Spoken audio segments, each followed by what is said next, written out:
There's a reason 1984 has never gone out of print since the day it was published, and it isn't nostalgia for a particular era of history. George Orwell wasn't just imagining a nightmare government, he was mapping, with terrifying precision, exactly how a society convinces its own citizens to stop trusting their own memory, their own senses, and eventually their own minds. Nearly 8 decades later, this novel still functions less like a historical artifact and more like a warning label nobody's fully figured out how to remove. Inside the world of Oceania. Winston Smith lives in Oceania, a totalitarian superstate governed by a party whose leader, Big Brother, watches citizens constantly through telescreens installed in nearly every home and workplace. Winston's job, fittingly, is to rewrite history for a living, altering old newspapers and records at the Ministry of Truth so that the past always perfectly matches whatever the party currently claims it said. If the party predicted a shortage and got it wrong, Winston simply edits the original prediction until it was right all along.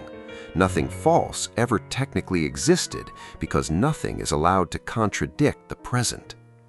Surrounded by constant surveillance, propaganda, and a language deliberately engineered to make certain thoughts impossible to even express, Winston begins doing something dangerous almost by accident.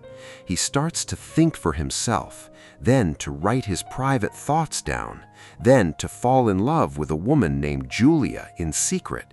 Each act a small, quiet rebellion against a system built to make rebellion and even independent thought itself essentially unthinkable.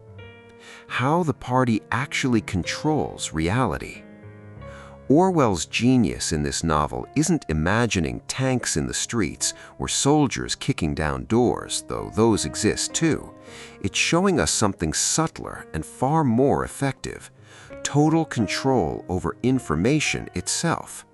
The party doesn't just punish disagreement, it makes disagreement structurally impossible by controlling the past, the present, and the very language available to think in. If historical records can always be quietly rewritten, there's no stable truth left to appeal to. If a language like newspeak keeps shrinking, eliminating words for concepts the party doesn't want people considering, eventually there's no vocabulary left to even formulate a dangerous thought. This is Orwell's central, devastating insight. The most effective form of control was never really about silencing people who disagree. It's about slowly making genuine disagreement and eventually genuine independent thought essentially impossible to construct in the first place. Winston isn't fighting soldiers for most of this novel. He's fighting to preserve his own basic ability to trust what he remembers actually happened. If this world is already unsettling you the way it's unsettled readers for generations, you don't need the physical book to sit with it further.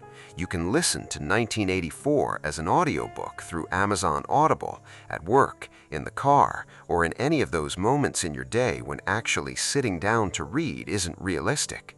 Right now, you can try the subscription for practically nothing, and I'll leave the link down in the description if you're curious. Love as the last form of rebellion.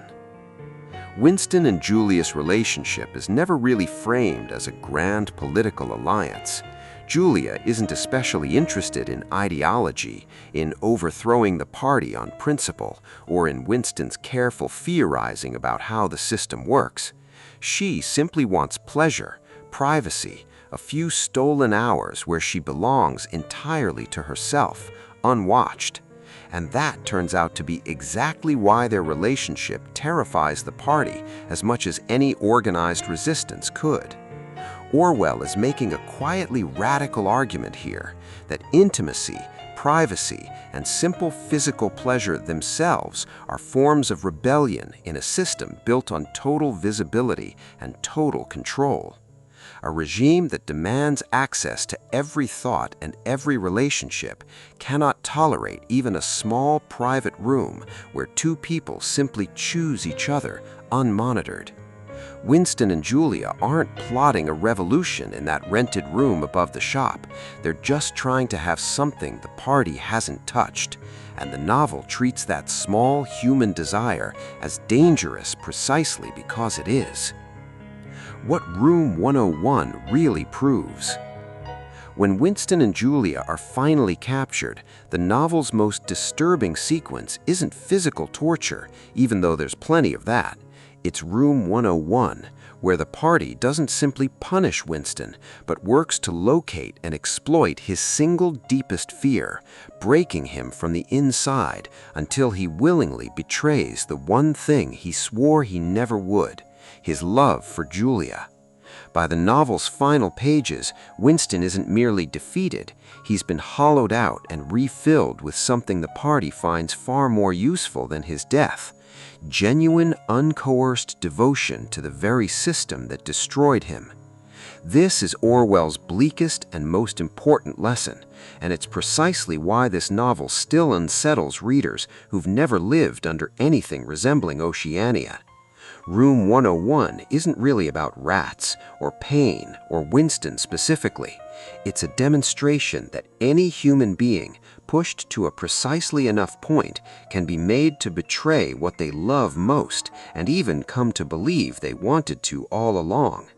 Orwell isn't telling us this to be cruel. He's warning us how completely total power can reshape a person's inner world, given enough leverage and enough time. Before we close this one out, if 1984 has left you thinking the way it's left generations of readers thinking before you, remember you don't need the physical book to keep sitting with it. The full audiobook is available through Amazon Audible, so you can listen during your commute, at work, or in any of those moments when actually sitting down to read isn't realistic. The trial subscription is practically free right now, and the link will be waiting for you in the description below. In the end, 1984 isn't really a novel about one specific government or one specific decade. It's a novel about how fragile truth, memory, language, and love actually are once something powerful enough decides they're inconvenient. Orwell doesn't offer Winston or us an easy way out. He simply insists that noticing the mechanisms of control clearly and honestly is the first act of keeping your own mind actually your own. Remember to subscribe, comment, like, and see you next time.